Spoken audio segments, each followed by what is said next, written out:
How to describe the life of Jetta and Norman Normal? Surely you would begin at the curious form. Tragic in ways that would suffer their mother, this is the story of two brothers, one living inside of the other. I began my search through the past when I first met a condition I had not yet seen. It was a photograph of a baby lying on its back. From this baby's chest came another face, another being, another child.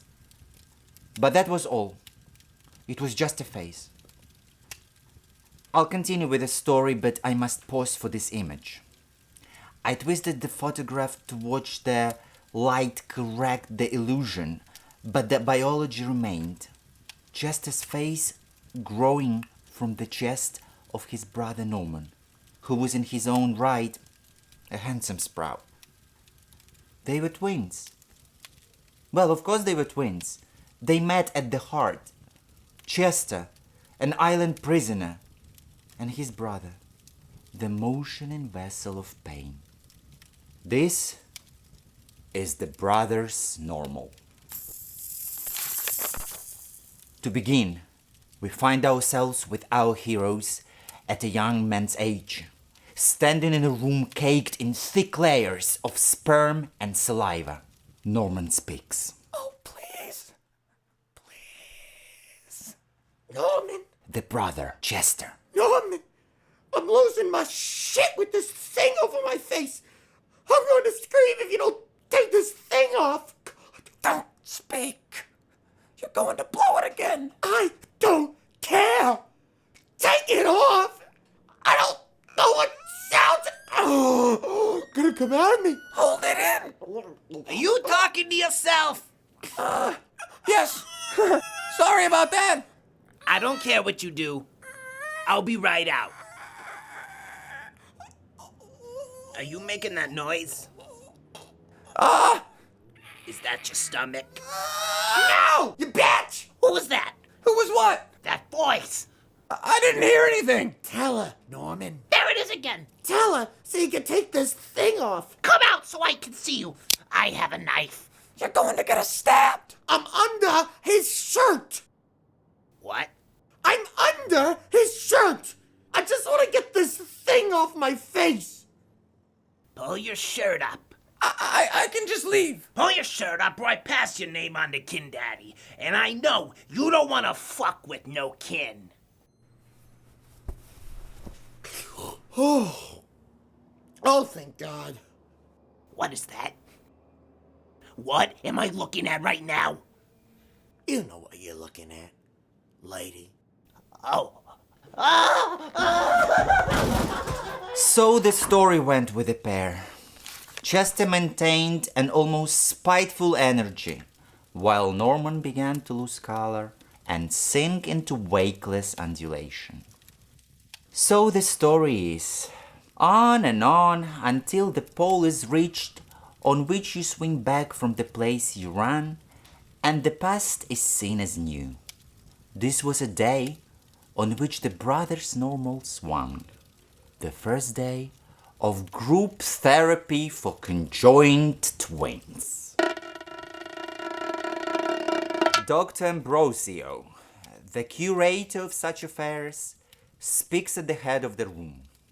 His body, a burden, carries the weight of his previous brother's skeleton at the hip, where they remained attached, with every movement, a crackle to remind one of what was, or who. Is everybody in? Good, good. Welcome to another week of group therapy, everyone. Some of you have been here before. Our brothers Tom and Willie Narrator. Hi, Doctor. Hey, Doctor. Tom and Willie Narrator grew in a peculiar right angle through each other at the chest, sharing a heart. While Tom walked, Willie's glance was cast to the ground. When Willie stood, Tom grazed the open air. Harvey and Bert. Two men split perfectly down their respective centers. Harvey, the east, rippling with God's touch, and Bert, the west, obese and torn asunder. Grease filled his grated skin. Ah, doctor, stop eating. Some of you are here through court orders. Finger twins. This ornery set insists to be called nothing other than the finger twins, for they had been connected at the tip of the index finger by fate. A simple surgery would separate the two without any complication, but these brothers could not imagine a life without the other.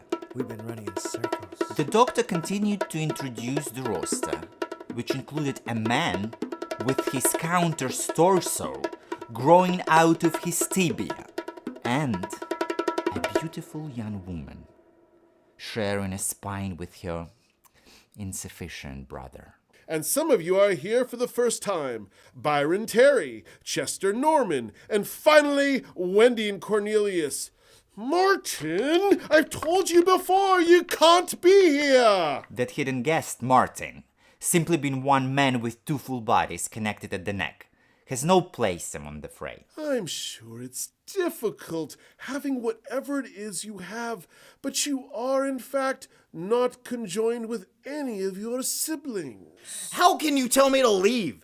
This is the closest thing I have to a group. I'm very sorry, but you have to leave. Your perspective will in no way assist this group's progress. You don't know that! The man with two bodies stands to leave, his spare torso dangling, and then heaving the chair with great might.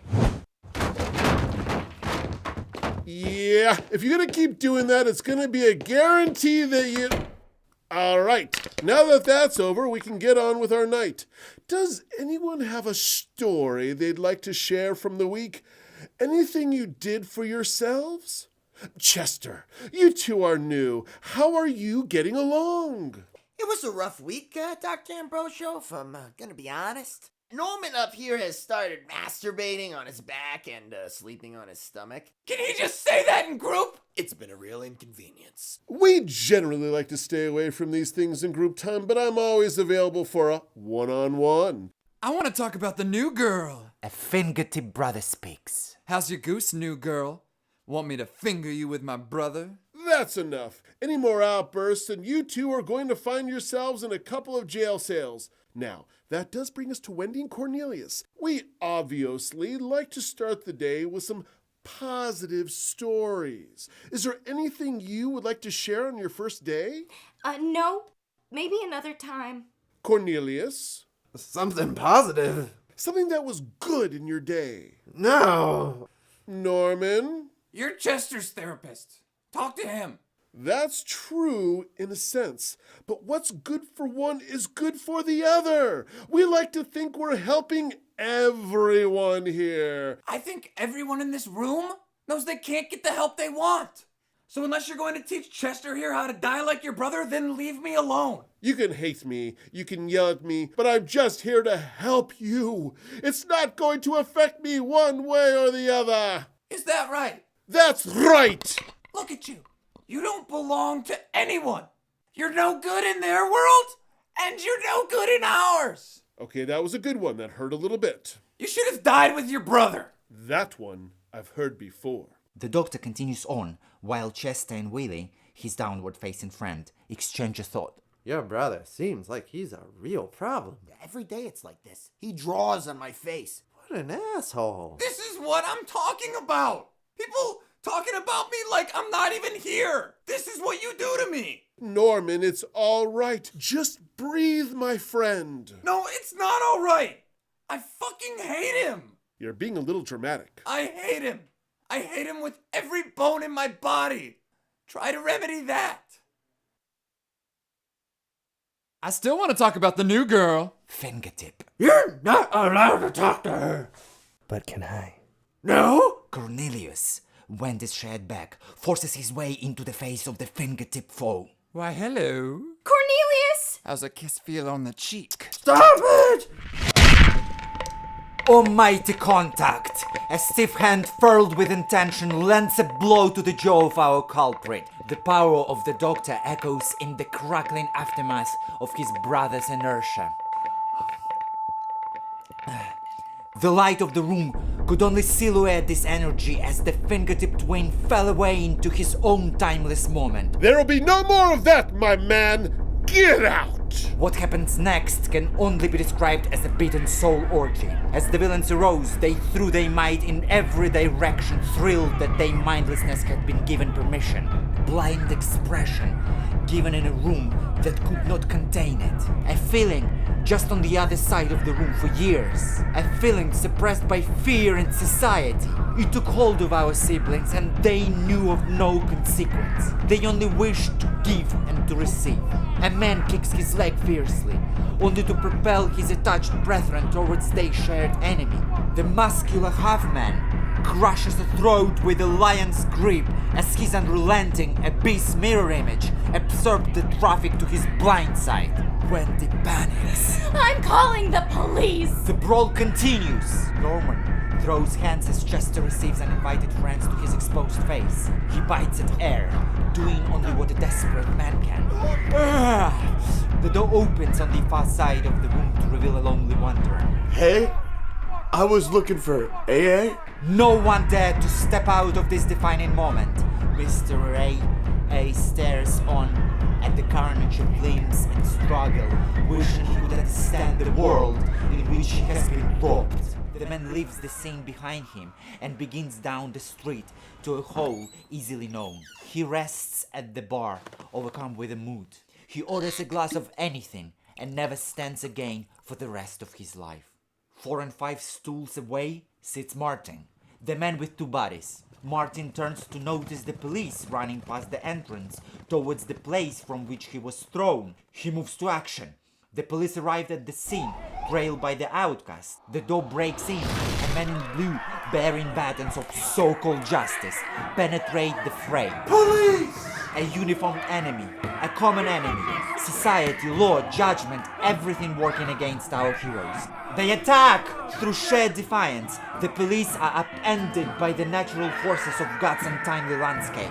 We need backup! Martin with 2 bodies searches, then finds solace in action and reaction. The boys in blue sink to the floor under a cloud of spinning lines and angry faces. The storm showed itself a wonder of strength and sweet surprise. That strength would eventually give way under the vast number of law enforcement, but it was found no less. Their arrest was legendary, and their beaten bodies pulsed life into their shared flesh and blood. Through the threat of a collective discrimination lawsuit, they were held for several hours at the station, but then released. Dr. Ambrosio spitting on the shoes of the officials as they left, adding shame to a much perceived department. A cheer filled the hot air of the city's sidewalk as their tangled mass swelled with pride and saliva. The normals gave a step. What was wrong with you back there? I don't know what you're talking about. During the fight, everyone else was protecting each other. I was giving a good hard gnaw to any knuckles that came your way, but you won't even put an arm up to stop a cap. It was a fight, Chester. I wasn't thinking about you. That's the entire story. You're not thinking about me. I'm here to stay, Norman. You don't think I know that? Could start showing it. When people mention us, they mention your name first. Chester and Norman. Do you know what that does to me? Not only am I not just one person, but I'm not even the first thought between us. And I'm tired of you calling me an asshole. I'm not an asshole! Your face is starting to look like an asshole with all those tears coming out of it. You better stop, man. What's that, asshole? I'm getting real close, brother. To drinking yourself to sleep. Every time you do that, I'm fucked up for a week. I'm getting so close. One more thing might just do it, my friend.